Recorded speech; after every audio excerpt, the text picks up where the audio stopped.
Hello, everyone out there in Tampa Bay and beyond. This is James Knowles coming at you for the RBLR Sports Podcast. I am here tonight to cover the Rowdies, and as you can tell, I am improving on my buttons pushing in the producer role. I think that we are getting just a little bit more lined up in terms of both the intro imagery and the intro sound. So, everybody, please just take one moment to give me your virtual praise for all of my great button pushing. In the meantime, we're going to focus again on the Rowdies after that. Okay, Here we go.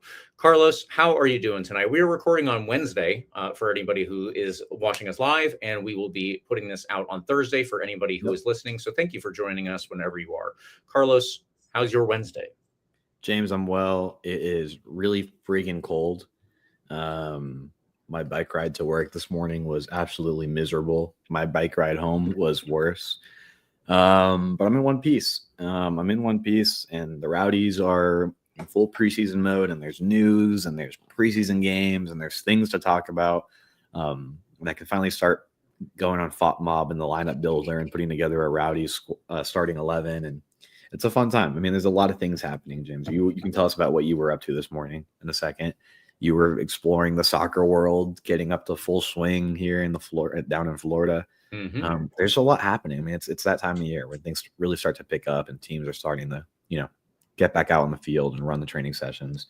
So yeah, I'm glad our team is based in a city where it's not going to snow this weekend and interrupt training. It's supposed to. The weather app says that we are getting anywhere between 18 and 23 inches of snow this weekend, which would be a ridiculous amount and an amount that the city is not prepared for. So I'm witnessing what I guess is the northern equivalent of like hurricane prep, where everybody's running around, picking stuff up, stocking up on toilet paper, and there's like barely any tissues or anything at the grocery stores. Weird time to be in DC, James, but more importantly, the Rowdies are kind of in full swing. I mean, things are happening. I'm excited to talk about all this. There was an event this weekend that neither of us were at, but producer Eureka behind the scenes was. So was Connor. So was a bunch of the Rowdies faithful in the Select a Seat event. So we can talk about that for a second as well. But James, how are you doing? What's going on down in sunny Florida? Yeah, it is not quite as cold. It actually has been relatively cold for anybody who is here. You are aware of that, but it's still not as cold as Carlos is dealing with. So pour one out for our other host here. But yes, in the meantime, today has been a little wild for me. I am doing another podcast as well with Kartik Krishnaiyer, who is a regular guest on this show, and we are doing the whole Florida soccer report. So effectively, we're covering all professional teams in Florida that are not in MLS or NWSL. And at this point, that includes Sarasota. Sarasota had a preseason game today against the New York Red Bulls 2 at IMG Academy. IMG Academy is very close to where I live. I went to that game to get a little bit of insight there. And just if you have any interest in Florida in general, or soccer in Florida in general, obviously, I would ask that you check that out. You don't need to. If you're a Rowdies fan, then you're perfectly fine here. But I did get to meet a world-renowned player, Eric Maxim Choupo-Moting. I always use the word meet, and it's not really meeting. He doesn't know my name. I obviously know his, but I do have a picture with him. So I got to take a photo with Eric Maxim Choupo-Moting. He's a very nice guy. I was waiting all of halftime to take this picture because he spoke that whole 15 plus minute period with several of the kids who are at IMG. So he was very nice. And he said after their conversation that, he was like them once, so he can understand it. But quick shout out, cool guy, and a very fun day for me so far. Now, though, let's talk about the Rowdies. We have a lot of stuff to get to today, Carlos, actually. We are planning to do, or we were planning to do, what you just mentioned, going over a starting 11, such as we see it. And then we actually have a schedule to talk about now. There is a schedule out for the preseason before the actual season starts. Some of these games are open to the public, and that is what we're going to be focusing on today, obviously. And let's get into that. Carlos, before we do anything, like and subscribe to us on YouTube, any major podcast platform, all of that stuff, social media. We are at RBLR Sports. Okay, now Carlos, let's get into the starting 11. I'm going to do the roster really quickly, and then I'll turn it over to you to walk us through your starting 11 as you see it. Goalkeepers are Austin Pack and Jamali Waite.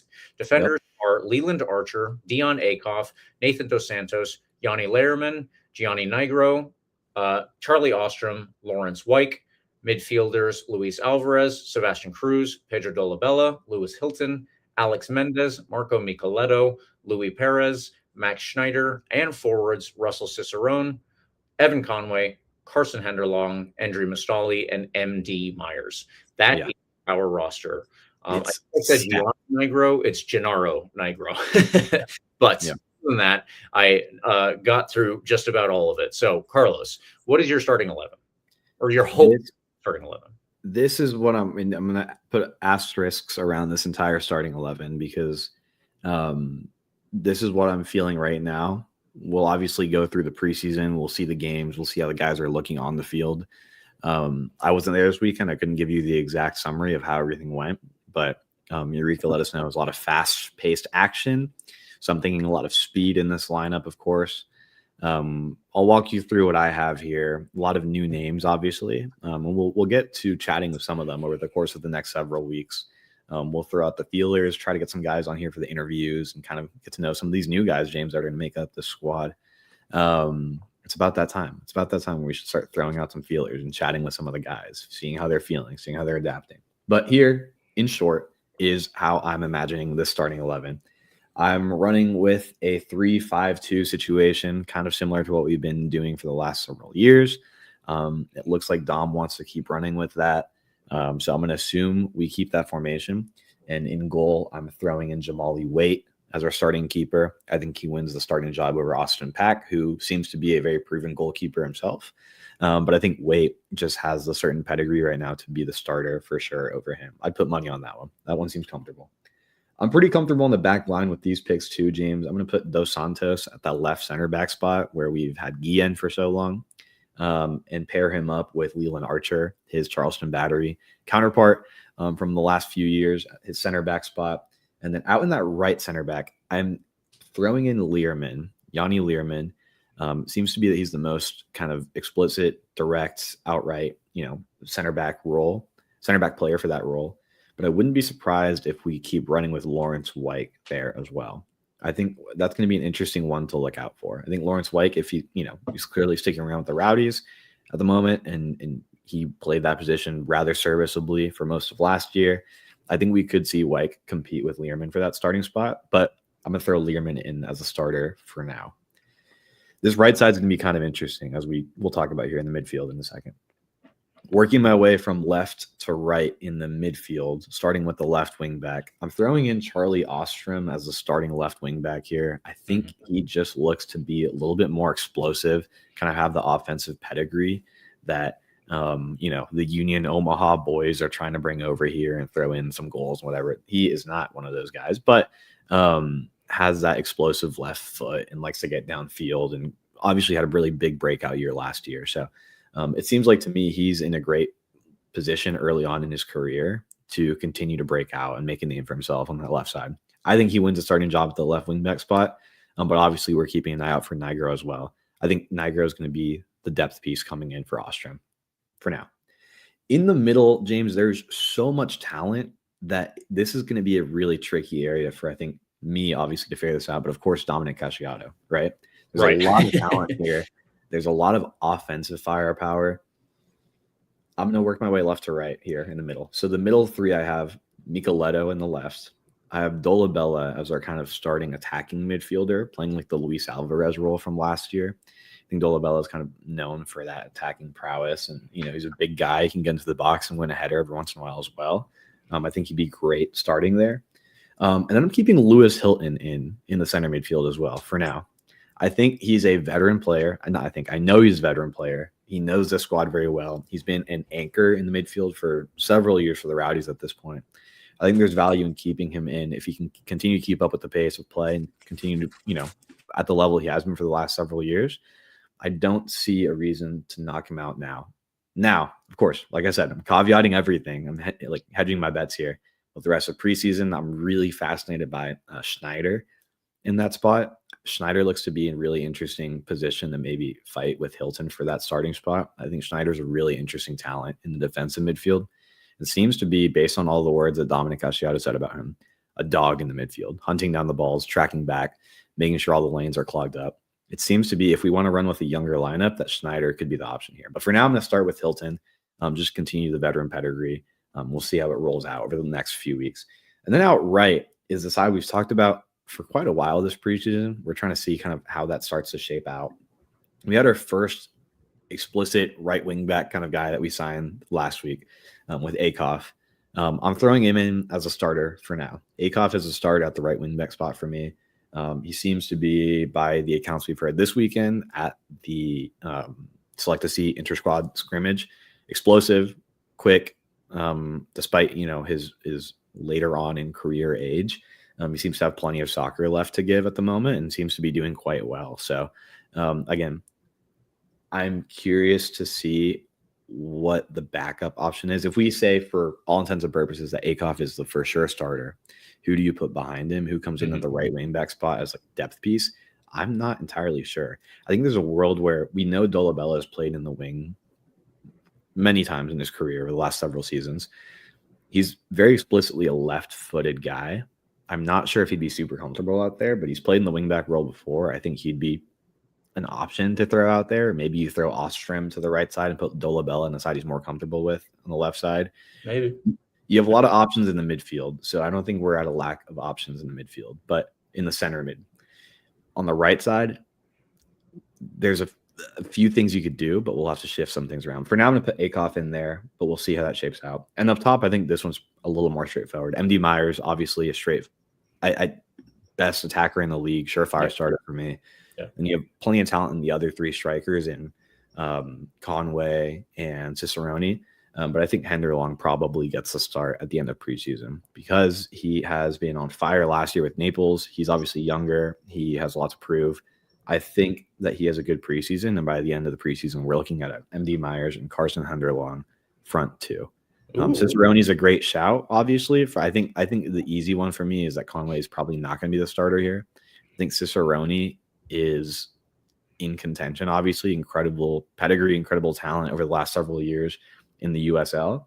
But I just have a really good feeling about Henderlong and what he can bring to the table with this kind of young, taller approach, right? He's younger, he's quick, he's been on fire last year with Naples, and I think he continues to do that with us. So I have a good feeling about him. I think he wins out with the starting job and makes up a really interesting pair with MD Meyer. So what I have from front to back, from back to front, one more time, Jamali Waite, Dos Santos, Archer, Learman. In the midfield, Ostrom, Micheletto, Dolabella, Hilton, Akoff, and up top, MD Myers and Carson Henderlong. Again, the midfield is where I have the most questions. Like, there's just a lot that can happen. Alvarez is obviously still on the squad. We had a great showing with Alex Mendez on the back end of last year.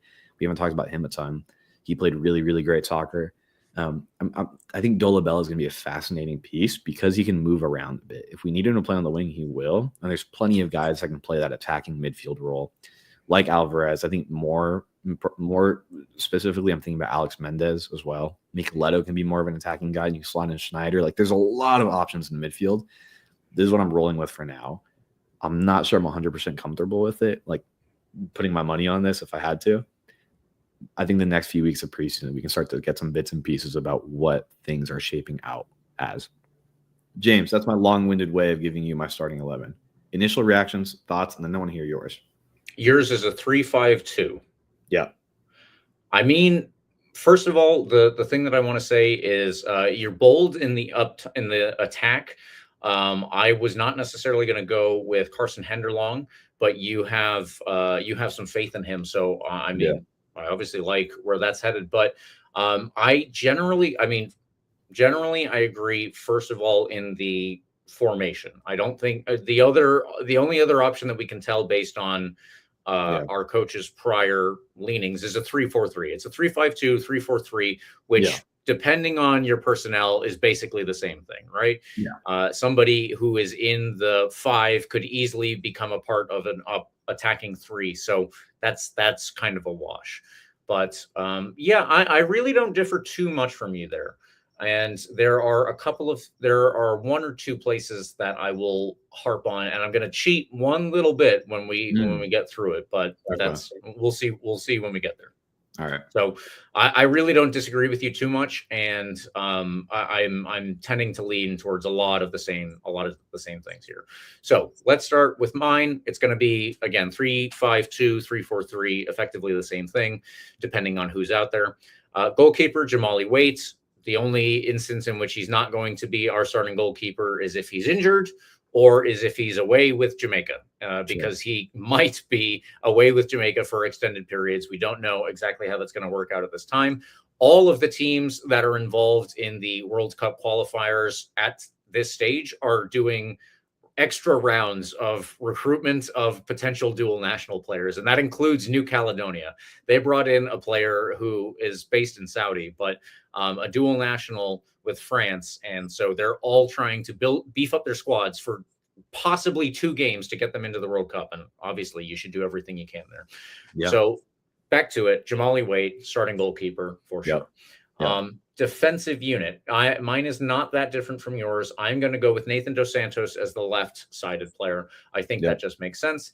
Leland Archer in the middle. I have a very, I don't know how correct this is with people who actually coach at high levels, but I have a very set mind of, if you're going to have 3 at the back, I would like a left footer on the left side, a right footer on the right side, and then a big, tall player in the middle. That's what I would like to see. Yeah. Maybe that's not as necessary as I think it is, but Leland Archer obviously fills that role, and I think that he could play it really well. So Nathan Dos Santos, Leland Archer, and right now my right defender is going to be Lawrence Wyke, and I think that he is. I think that he has the inside track over Lehrmann for now. That being said, there are also a lot of players out there who are probably trying to catch on with one or another MLS teams. Maybe they are going to not do that and look to the USL Championship if they don't look, I don't know, to Europe, Canada, Mexico, somewhere else. But there are a lot of options that I saw yesterday while I was going through just a list of random players. And I don't know if this is the end product that we see for the defensive unit either. So I just wanted to put that out there. But of what we have right now, I still think this would be good. And that's why I haven't got to my cheat player yet. But Nathan Dos Santos, Leland Archer, Lawrence Wyke, I do think that that's a pretty solid back 3 defensive unit. Yeah. To get into the midfield, I agree with you that Charlie Ostrom is probably the more sprightly, the quicker of the 2 left wing back options that we have right now. I think that Charlie Ostrom also has the inside track because of his days at Union Omaha, working with Dominic Casciato. That's right. He was at Union Omaha. Yeah. I was confusing him. Yeah. So there's chemistry there. They obviously each knows each other, and the manager knows how. Presumably, the manager knows how to get the best out of Charlie Ostrom. I think that works out. There are going to be 2 central midfielders for me and 1 attacking midfielder.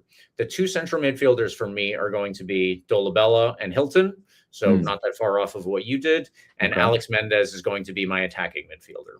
Yeah. I think that Dolabella will be a little more to the left as a number 8, and Alex Mendez will be also an 8, but more even a number 10, where he can move into that front 3 or that attacking unit and make it a front 3. So again, it'll be that 3-5-2/3-4-3, depending on whether or not we have the ball. Lewis Hilton will be there playing in a Rowdies jersey unless his legs have fallen off. I fully believe that. Yeah. He is one of very few players, along with Lawrence Wyke and Andrew Mustali, who have survived, I guess, the purge of last season. So Lewis Hilton he's destined to play until he can't with the Rowdies. And I don't think that there's anybody in the stands that would argue with that. I think that he deserves it. I think that he will always bring his best, and he said it to us.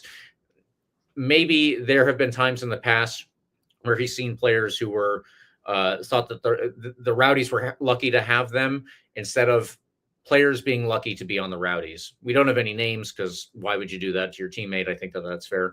But Lewis Hilton knows what it means. Lewis Hilton understands what it means to play for the Rowdies. He is going to be one of our best ever players whenever he ultimately retires. Early shout So- for team captain, by the way, probably in the Yes. starting 11 we're looking at. I haven't heard the rest of your starting 11, but I would imagine that none of the strikers or that right wing back can take that from him. No, Yeah. it will be Lewis Hilton. Absolutely, it would be named the captain if Yeah. I had my own way with this, I suppose. Yeah. Up top, I am going with Russell Cicerone and MD Myers. You went with Carson Henderlong, and I Yeah. appreciate that choice, but I'm going to go with Cicerone to start and MD Yeah. Myers. And this is where my cheat player comes in. I said that I went through a list of players yesterday, and I have one that I really would like the Rowdies to sign, and I really would like the Rowdies to use.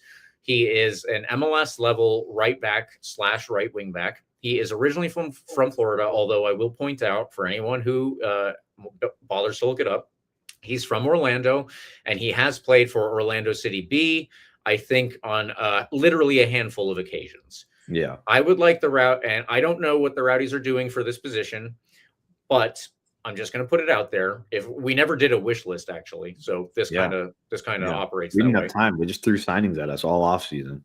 Yeah, it was a blessing and a curse, let's say, because we like to do the wish list episodes, but we didn't get to do it this year. Yeah. I would like the Rowdies to sign right back Andrew Brody, Brody, Andrew Brody. Like I said, originally from Florida, and I think that he would be a fantastic right wing back for us if we brought him in. He was with RSL for many, many, many years. He moved to, I think it was SKC or Houston, one of those last year. I don't know. Several of those teams kind of just run together for me, if I'm being honest.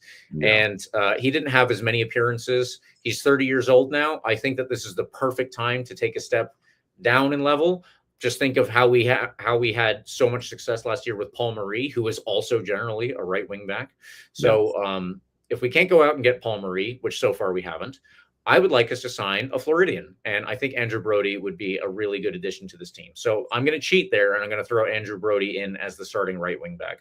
But that is my starting 11. I'll redo that real fast. Jamali Waite in net. In front of him will be Nathan Dos Santos, Leland Archer, Lawrence Wyke. In front of them will be Charlie Ostrom, Pedro Dolabella, Lewis Hilton, Andrew Brody, with Alex Hilton in between Russell Cicerone and MD Myers up top. I didn't know we could break the rules and go out and get somebody. But I only added one, but I did say I was cheating. Well, it is our podcast. I realize we could just do whatever we want, but yeah, that's interesting. There is plenty of preseason left. I have no clue, and I don't know if we have any info about the Rowdies still shopping around for anybody. I like the roster as it stands. I like this lineup I'm looking at as it stands. I wouldn't be surprised if there's another depth piece maybe that comes in. You know, obviously the academy goalkeepers that seem to trickle in. We learned that there were trialists at the scrimmage and whatnot making their way around. So I wouldn't be surprised if there's a pickup in there at some point soon. We'll see where that lands. I would assume it's somewhere on the right side of the field just because it seems like where we're most thin. We don't really need any more central midfielders. I'm pretty happy with where we are in that sense. We haven't really talked about Luis Alvarez, Luis Perez. We haven't talked about Schneider all that much, even though I mentioned him as well. There's a lot of options to rotate there, and I think there's plenty of talent to go around. Of course, Nigro on that left side. But I think there's a few locks here that we just mentioned, right? I think we can lock in Waite in goal. We can lock up Dos Santos on that left side. We can lock up Leland Archer in the center. I'm pretty confident about Ostrom on that left side as well. But again, there's a whole preseason to play. And we both agree on MD Myers up top for now as well, right? So I think that's another lock. It's hard to go out and sign the best attacker and then not have him start. Agreed. And then Hilton, we both agree on. I'm curious to see if it actually comes to fruition because, again, it seems like we're trending younger, but of course there's a notable exception that at the moment we only have Akoff at the right wing back side. So right. I wouldn't be surprised either if Hilton does get that start. But there is, like I said, plenty of talent to support them as well in the midfield. I keep mentioning him because I think he's one of the more interesting dark horses for me is Max Schneider. So we'll keep an eye on him. We'll keep an eye on the preseason as it comes out. We have some games to talk about, of course, over the next few weeks. Some preseason games, several of them being open to the public. We'll talk about that in just a minute. But James, I like this roster. I mean, this roster, we've talked about this all offseason with the quick announcements and the big, the big time pickups. Like, there's a lot of reason to be excited about this team. I am so fascinated for these preseason games to roll around, and I'm thrilled that several of them are open because that's been something we haven't had for a few years. We'll be able to get a feel for what this starts to look like this year soon enough. So I'm excited. We'll see how this plays out. But again, I think there's a few people we can definitely lock in their starting spots for. But I say a few because I think there's a lot of opportunity to mix things up. Dolabella also probably got to start, but you have him, a little bit deeper and more of a traditional central midfield role, and I have him more in the attacking midfield kind of role, number 10 style. So again, those things will have to be answered. Maybe we freaking throw out this formation and Dom says he wants to play with 4 backs for some reason. Who knows?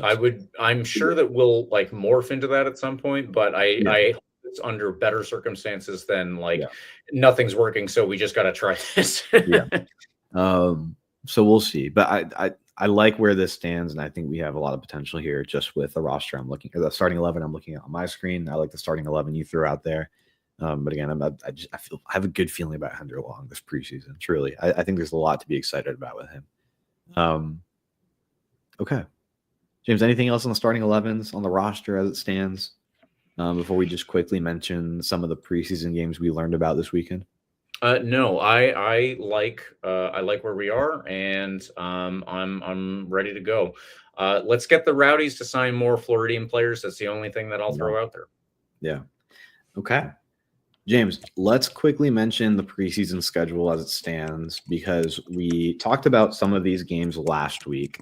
I believe we mentioned preseason games against NYCFC, St. Louis City SC. Those were both announced by those teams. I saw that on the MLS preseason schedule website. We mentioned CF Montreal, formerly the Impact, rest in peace, against the Rowdies on February 14th. In St. Petersburg, and then we mentioned Sarasota and Rowdies on 21st. Those two were confirmed. This was this weekend. They showed the preseason games that are open to the public on the big screen at the Select a Seat event. The ones that they announced were Philadelphia Union versus the Tampa Bay Rowdies on February 7th at Al Lang Stadium, 6 p.m. One we already heard about last week, CF Montreal versus the Rowdies, February 14th at Al Lang Stadium, 6 p.m. FC Naples is a new one versus the Tampa Bay Rowdies on February 18th at Al Lang Stadium, 6 p.m. And Sarasota Paradise versus the Rowdies, February 21st, Al Lang Stadium, 6 p.m. Again, we heard about that one as well last week. The development is that those are all open to the public. Philadelphia Union, Montreal, Naples, and Sarasota. The first 3 being free season ticket holders, and I think it was $10 to the general public. So easy to get to, easy to get a first peek at the Rowdies at Al Lang Stadium. And then the game against Sarasota on the 21st looks to be a charity fundraiser type of event. Not charity, it's a fundraiser game where all tickets will go to a good cause. So we'll officially get all those announcements and everything soon enough. But that came out this weekend. So excited at the Select a Seat event. So exciting stuff, things to keep an eye out for, games to attend in February, which is incredible. We usually have to wait till the end of April last year to get to a game at Al Lang Stadium. That's right. So yeah. You can get to a Rowdies game February 7th at the earliest against Philadelphia Union. Again, if you're a season ticket holder, these games will be free. If you're not, they're $10, cheap, easy to get to. When you get your first look at the Rowdies. So again, that's Union versus Rowdies February 7th, Montreal versus Rowdies February 14th, Naples versus Rowdies on the 18th, and Sarasota versus the Rowdies on the 21st. All of those are at Al Lang Stadium. All of those are at 6 p.m. Go out and check those games out. I'd assume the other 2 games we mentioned against NYCFC and St. Louis City SC are probably closed door games, either at the Waters facility or at IMG, where it seems like a ton of MLS teams are making home base for their and NWSL while we're at it. Really? Yeah, and NWSL too. Boston Legacy gear while I was there earlier today. Cool. Well, there you go. But we know at least those 4 games are open to the public at Al Lang Stadium, which is awesome. So enjoy that. Get out to those games. We'll have a good time. James, before we talk about some other club news that dropped over the last week or so, let me mention that this podcast, to like and subscribe, it's free. But if you want to do a little bit more to support RBLR Sports, you can go out to shop.rblrsports.com and check out all the cool merch over there. There's so many cool things. You can buy all new threads that relate to your Rowdies, to the Bucks, to the Lightning, to the Rays, the Sun. Does the Sun have designs on there? I think the Sun got designs on there. Promo code COYR for 10% off your purchase. You can go in and check out all the fun stuff. Grab a shirt for yourself for the start of the new year for the Rowdies, or I don't know, maybe you're going to the Lightning Stadium Series game at the end of the month or Gasparilla weekend and you want to get yourself a Lightning shirt too.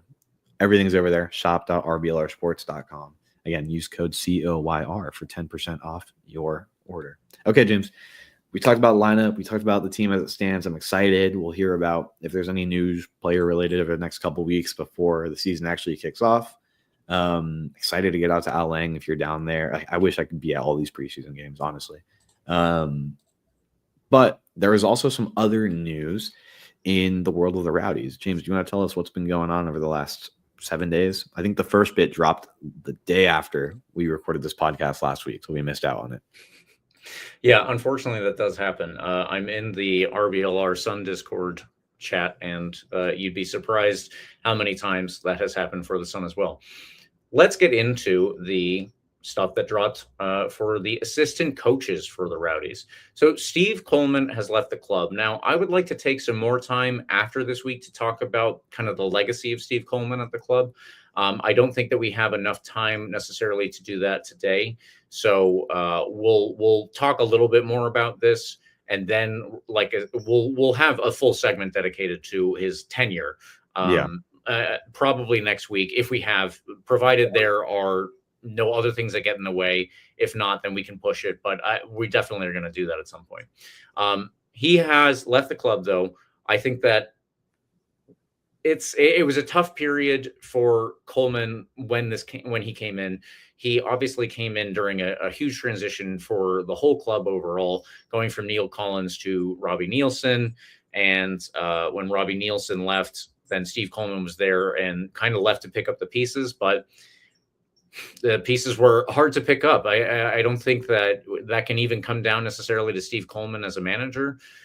We had Dominic Casciato for the last 2 months of the season, and if not for him, and I will probably point out more, 2 signings that he made, Alex Mendez and Paul Marie, I don't know that we would have challenged for the playoffs, let alone just barely missed it.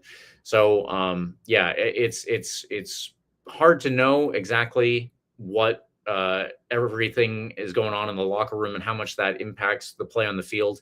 But I think that Steve Coleman was handed a really rough deal for his first stint as a actual head coach of a team. Very unfortunate for him. And ultimately, he has left the club because when Dominic Casciato came in, he was moved back to an assistant role.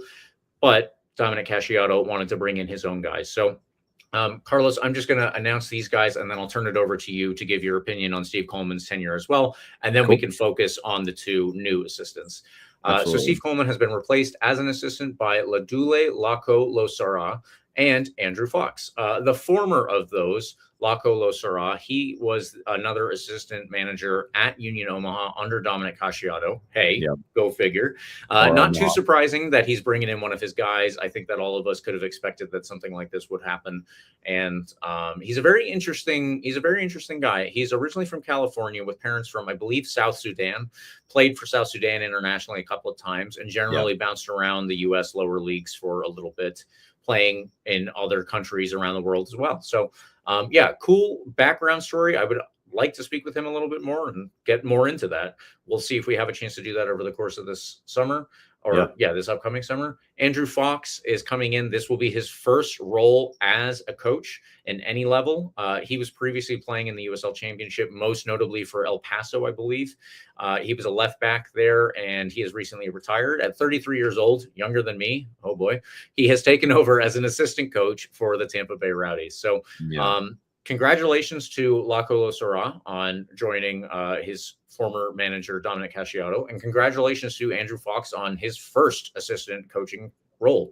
All really interesting for me. Carlos, what are your general thoughts on all of this? Those are both really interesting. Again, another Omaha connection there. At this point, we are built up of like a third Omaha players and now Omaha assistant coach as well. So no reason to not be interested by it, at least. Good, resume, kind of both. Well, one obviously very new coach, and the fact that it's his first coaching experience ever, and another coach in Losera or Losera. We'll figure out. We'll get the official pronunciation. Who has had a pretty extensive coaching career, jumping around a lot in the college soccer ranks, and of course had an interesting playing career as well. So great new perspectives. Love it. That's great. Fresh minds in the locker room. I think that's fine. So yeah, I mean, we'll see how it all plays out. But again, not totally surprised that it's another Omaha edition at this point. We will see how it all plays out. Seems interesting. Yeah. In addition to that, and I'll wait to say the last bits that we saw there in a second. I'll just mention on Steve Coleman that, like you said, he was dealt a really tough hand of cards here. Came in as an assistant coach in his first year and then was immediately thrown into the fire as a head coach just a few weeks into the year.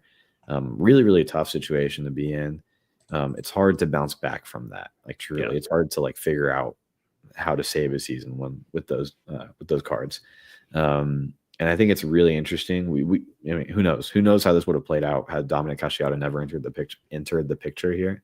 But it was a really interesting time for him to step back into the assistant coach role, because it seems like he was starting to figure things out with the Rowdies. He was getting into a rhythm. He had a great win down in Naples for the Jägermeister Cup, where we probably played one of our better games of the year down in Naples, away to a team that was on fire, in League One. But again, that talent gap is not all that big. We went out and signed their best attacker because of it, right? Exactly. We know that talent gap is not big. Naples was, I believe, tied for first place at that point in the year. They were playing fantastic soccer. They were unbeaten at home still at that point. And we were struggling. He started to slowly turn things around after a really tough early middle portion of the year, which included a bunch of losses and that awful historic loss against a team down I-4. Like that was just like, it seemed like it was going to just keep going down. And I think he deserves a lot of credit for starting to right the ship at least a little bit right before Casciato came in. So I think it's fascinating timing how that played out. Again, there's a world where that Casciato hire never happens, and Steve Coleman was starting to right the ship and starts to figure it out more and more as the season progresses, and we go into year 2 with Steve Coleman as head coach. There's a world where that happens. I think the Rowdies were pretty set on finding an attacking guy with who was a desired free agent type of coach. And I think Casciato seems to be, by all accounts, that guy. So again, we talk a lot about the Steve Coleman middle era of the Rowdies season last year. But I think he deserves a good amount of credit for putting up with what he had to put up with last year. So best of luck to him. I think that's actually a fair way to put it too. Yeah. I mean, not what he was brought in to do, be a head coach, right? No. Like he started to figure things out. Truly, he did. Again, the timing is fascinating. Who knows what would have happened if he was still in charge for the rest of the last year? But we'll never know. But best of luck to him. He seemed to be a great leader in the locker room, and I think he'll figure it out wherever he goes for sure. Separately, talking about assistant coaches. By the way, we're talking about 2 new guys coming in here, obviously, to back Casciato. There's also some continuity. Assistant coach John Pasquarella is sticking around from last year. More interestingly, goalkeeper coach Stuart Dobson is around for his 12th season with the Rowdies. I think as important as like Lewis Hilton is on the field, Stuart Dobson probably is in the locker room as well. I mean, you're talking about a veteran, longtime Rowdy. In the locker on the field, he's obviously the guy that's been around the longest. 12 seasons of Tampa Bay Rowdy soccer. He's seen it all, and I think that's incredible perspective to have in the locker room. Incredible veteran presence in the locker room. I think that's really, really great that he's still around for another year. Additionally, we heard about Alejandro Fernandez, who is sticking around for his third season as first team analyst. Jan Ekra is returning in the dual coaching and scouting role for the 2026 season, so continuing to build his, repertoire down here with the Rowdies and his coaching role. This is the more interesting bit I wanted to mention too, because we knew that Leo Fernandez might be around in some capacity. Last week, we officially learned what that capacity actually is. Leo Fernandez is returning to the club as head scout. So getting his feet wet in the scouting world and, the locker room staff world, like this is really interesting. I mean, we knew he has like a endeavor in, youth soccer training in Pinellas County, but nice to see he's sticking around the club and kind of getting his feet wet in the coaching scouting world for sure. By the way, I say coaching because he'll assist in coaching the Rowdies 2 team in 2026. A team that we haven't gotten a lot of details yet about since they were announced. So we'll have to see like what that actually looks like in 2026. I'm hoping for more details, hoping for a league that they play in at some point on the waters that we can go check out when we're down there. But great to know that Leo Fernandez is back as head scout and also coaching in Rowdies too. So that was all the coaching news from last week. I'm excited to have Leo back. I'm excited to have Jan Ekra back on the team as well, because he's been around with the Rowdies for quite a while as well. Great to know he's sticking around in a coaching role and scouting role as well. So interesting. It'll be an interesting locker room next year and coaching makeup. I'm intrigued. Yeah, absolutely. Yeah. I don't think I'm giving anything away for the Rowdies to say that while I was at the game earlier today, I saw Leo Fernandez there. That doesn't necessarily mean that he was doing any scouting. In fact, it might have been related to our prior player, Nate Worth, although I didn't see Nate Worth take the field. So, I don't think, like I said, I don't think that's giving anything away, but I just wanted to put that out there that we will hopefully be having him on to do an interview before the season gets started coming up here. I've got several interview ideas, including Leo Fernandez. We would like to get to speak to some other former players. And before our first game against Birmingham Legion, my goal is also to set up an interview with Kaylor Hodges, who does the podcast that covers Birmingham Legion. We had him on several years now, and I don't remember. I think that we talked to him. No, we talked to him the year before when we had 2 games against Birmingham Legion in the same week, both of them at Al Lang. If anybody remembers that, it was actually 2 wild games, both of them very, very weird games. The Arteaga bicycle kick in overtime. Crazy. That's the one. That's the one. So, we'll probably try to have Kaylor on ahead of that one, and we'll figure everything out in the behind the scenes stuff. Yeah. There. Anyway, interview season coming up for sure. Exactly. That's right. Lots of fun conversations to be had around the club, around the USL, outside of the club, former players. There's one player in particular that we talked with last year that we meant to circle back to during the season, and I think we owe him a conversation as well. Yes, this offseason. So we'll figure things out. Yeah. One more. Speaking of outreach stuff, one more player news I'll mention. Former Rowdies player and of course Rowdies legend of that incredible 2012 season. Jeff Attinella, of course, keeper from that year that saved all those penalties to take us to the 2012 NASL Soccer Bowl. Such an incredible name for a final, by the way. A week ago, he announced I saw this on his LinkedIn first, believe it or not, I was scrolling at work, that he's starting a new role as Director of Content and Development for the Tampa Bay Rowdies. So it's a very general type of title, but it looks like what that will entail is a lot of ambassador work, outreach, being a face for the club in the community, in the media and stuff like that. It seems like he'll be very forward-facing face for the club, which is great. He's a great ambassador for the team, great personality. He dabbled in some commentating over the last couple seasons, if you'll remember, on the Rowdies broadcasts. He also mentioned in that post that he'll serve as the lead color analyst for all the home matches this year. So we can expect him back in the booth as well, which is great. We'll see him in the booth. We'll see him around the community. I'd love to get him on here at some point too. I can't imagine that would be a super hard sell for him, given him now that that's his like full-time role is being out in the community and, making the talks and chatting with folks. I'd love to get him on here at some point. It seems like he would be more than willing to do that. So take that as a formal invitation, Jeff, if you're listening to this for whatever reason. Again, I loved reading his LinkedIn posts because he seemed super thankful to be back at the team that kind of helped launch his professional career. Obviously, great memories here with the Rowdies. And I think he'll be a great ambassador for the club in that role for sure. Yeah, we'll see how that plays out. We'll see how he looks maybe he's been getting some reps in the booth. I mean, we'll hear his voice. We'll hear his voice a lot at home. James, anything else on the Rowdies, assistant coaches, news, staff news, anything you want to add in here? Nope.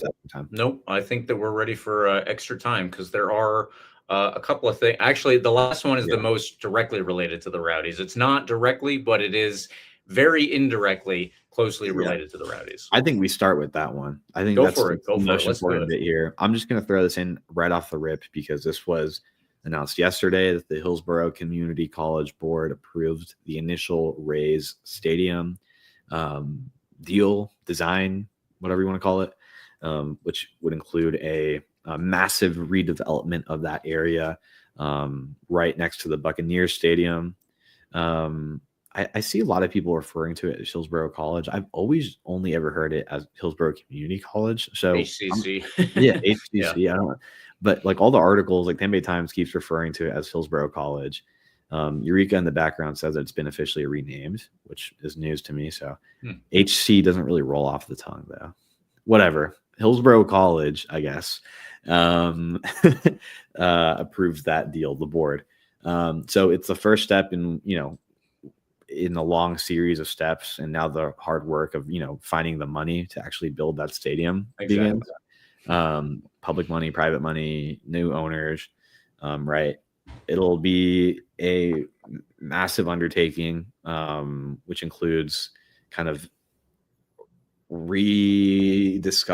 exploring like how to adjust Hillsborough College's layout over there and build up in some portions of that property they own while selling the rest to the Rays.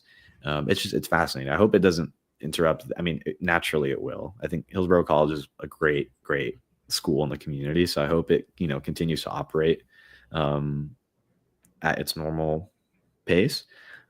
Separately, I think it's a great place for the Rays to actually figure out their stadium situation because it's right next to the Buck Stadium.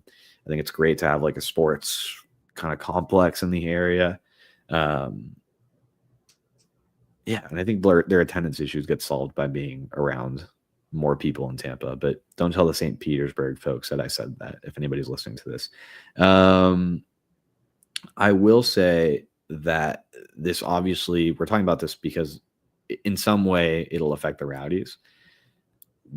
Who knows what that looks like for now? Maybe it's super indirect. Maybe we never even talk about it because we'll never touch that field. But there's been moments where we talk about the Rays and the Rowdies kind of having a multi-purpose stadium where it's like a soccer stadium and a baseball stadium. I don't know how I feel about that, but who knows what those plans look like? Who knows where the Rowdies end up over the course of the next several years? But this is something to keep an eye on because it will in some way affect the Rowdies, whether it's directly, whether they end up playing there or something, I don't know, or whether it's indirect. And it means that there's, I don't know, a ton of money from the same owner organization going to that effort. So it's interesting. It's cool. I think it's great for the Rays if this actually comes to fruition. I'm more interested in how this affects the Rowdies. And for now, the answer is, I don't know. But again, I think it's good news for the Rays, truly, which as a Tampa Bay sports fan, I'm excited for. I think that's great. Could be a big moment for Tampa sports history. So keep an eye on this as it plays out. Keep asking questions. If you're a Rowdies fan, figure out, I think it's totally the responsibility of this club we love so much to start to figure out what the Rowdies' place in all this is or will be. So I think it's up to all of us to kind of keep asking those questions and start to figure out kind of where we fit in this project. James, thoughts? Yeah, obviously, I think that it will probably help if they can put a stadium there and build up the area around it. I know that the Bucks are going to draw people to their games just on their own. That's fair enough. People can tailgate and do whatever. But I would, if I were just going to a game, I'm not a big football fan. I'm not a big baseball fan. I would prefer that there be options around places. And part of the proposal was a mixed use space. So there's going to be housing there, but also there's going to be a lot of retail. So what I'm expecting is there's going to be a whole redevelopment with a stadium that's attached to stuff to do. So I know that there is literally, I think like one brewery right off of what am I trying to say? Not Kennedy. The road that's the giant road that's right next to Talking about Dale Mabry? Dale Mabry. God, man, you'd think that I wasn't from Tampa, but that there's like one brewery across the street of Dale Mabry from the stadium. My wife and I went there before the Taylor Swift concert, and that was actually it was a nice spot. They have a lot of space for people to bring their dogs and everything. So I would recommend that, but there needs to be more around the area, in my opinion. HCC, or HC, as I've been told, is a nice space for the people who go to the campus, obviously, and that should be the number one thing. But if we're going to build this up and the Rays are going to put a stadium there, my only recommendation is, add some more stuff. We need more than one brewery, in my opinion. Everything, there's stuff around there, but it's a good walk from the stadium, right? That's right. Wing House over there. There's Miller's Ale House. Like there's stuff around there, but it's a hike from there. Like, right? It's not like, that's the benefit of being at Lang, right? You can tailgate, sure, but there's also just plenty of options to pregame the match at, right? You have the closest place for Raymond James is not, I mean, you can walk there, but you're just going to be walking for a good little bit. Yeah. That's why Amalie Arena is so just an incredible case study for a great arena. Like it was an incredible, vast undertaking of a development project by what's the name? Jeff Vinnick, right? That's why Vinnick's been so influential in the city of Tampa. He built up an arena, but on top of that, he built up that whole area around there to produce bars and the Sparkman Wharfs of the world and the Water Streets of the world. Like there's so much to do around there before a Lightning game. I think that's kind of what they want to go for on the corner of Dale Mabry and MLK over there. I think they'll be awesome. If it comes to fruition and everything looks how they say they want it to look, I think it'll be great. Not only for the Rays games, but for the Bucks games too. Yes. I think it'll be just an awesome thing for the city as a whole to kind of build up a new, I don't know, like happening area in the city. That's great. Agreed. I love it. And who knows, maybe the Rowdies end up playing there and we have a bunch of fun new bars to go to. It'll be awesome. Okay. Separately, moving on from that, it's the big news of the last few days. So merits some talking points there, some minutes. AFCON final, ridiculous. That was insane. Sadio Mane single-handedly bringing all of the Senegalese squad back out to the field was just ridiculous after they started to walk up because of, a poor series of calls by the refs that would have given Morocco the penalty, that gave Morocco the penalty to win the game in stoppage time. Obviously, penalty saved. Senegal wins in overtime. Just a ridiculous game. I've never seen anything like that, James. No, that was one for the ages. That's something I would expect to see at some point in Libertadores. Like, right? Yeah, actually, it just seems like chaos of soccer, and that's what it was. It was chaos. The game itself was okay. Like, if you look through that 90 minutes, it was just kind of like independent of it being a final. You look at the soccer game, entertainment value. The game was okay. A couple of good chances, but it became historic because of what happened in the last minute of actual gameplay, and then of course overtime as well. Just a ridiculous tournament. It was a fun watch, and the Moroccan ball boys like taking towels from the other team's goalies, and then the ref making just insane calls at the end of the game to really put it in Morocco's hand to win it all. Like crazy stuff. I don't know if you anything to add on that. Just a crazy game to talk about. Yeah, obviously Yeah, all of the on and off field antics yeah, were weird. I yeah. It don't was really I, weird. I don't know like what else to say, but I will suggest that people go and look at the celebrations not only in New York City of all places, but obviously in Dakar, Senegal.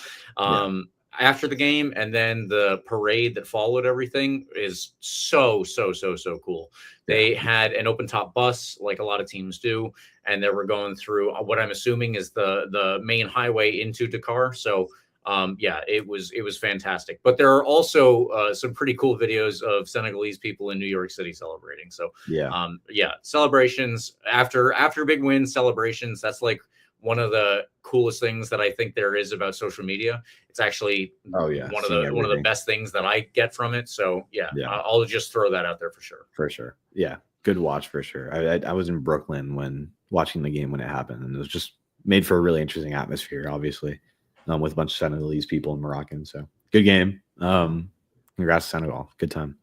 James, a couple of bits of USL news here that you want to mention. Yes, actually, one of them is not related to USL at all, but the OFC Pro League has started.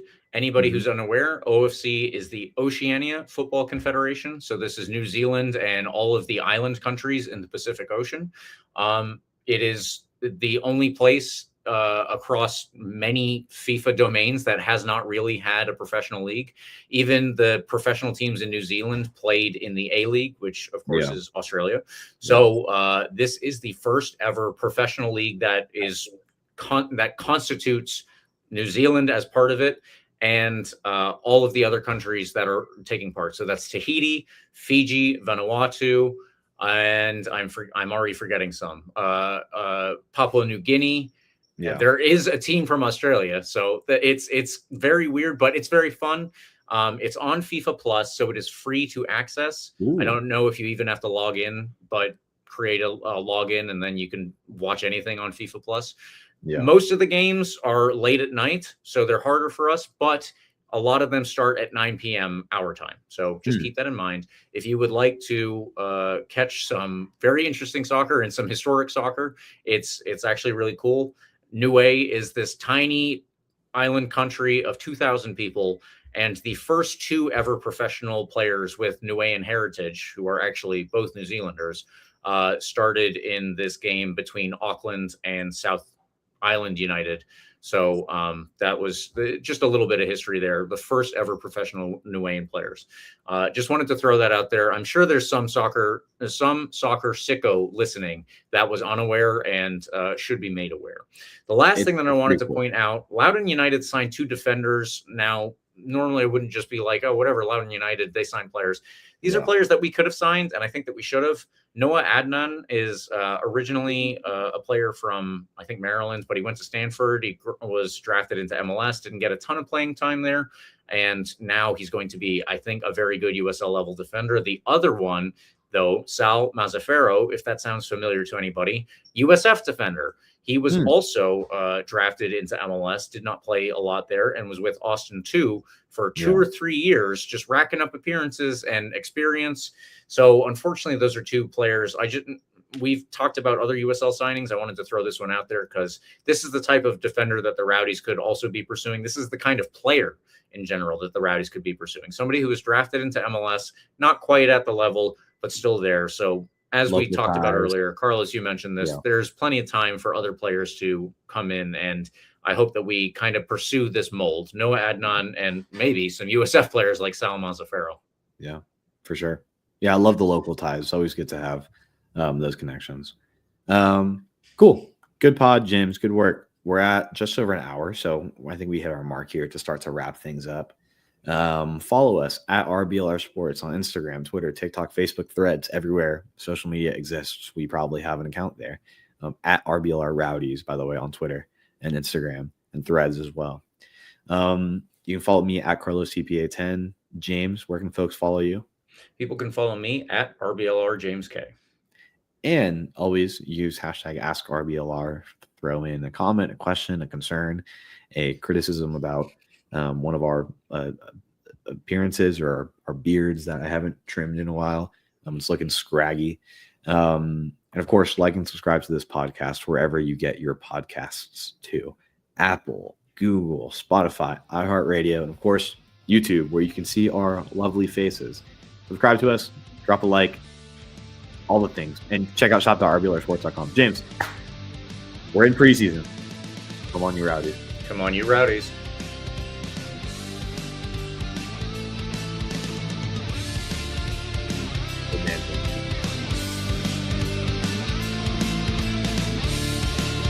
Thank you for tuning into this presentation by RBLR Sports. On your way out of the stadium, please remember to like and subscribe.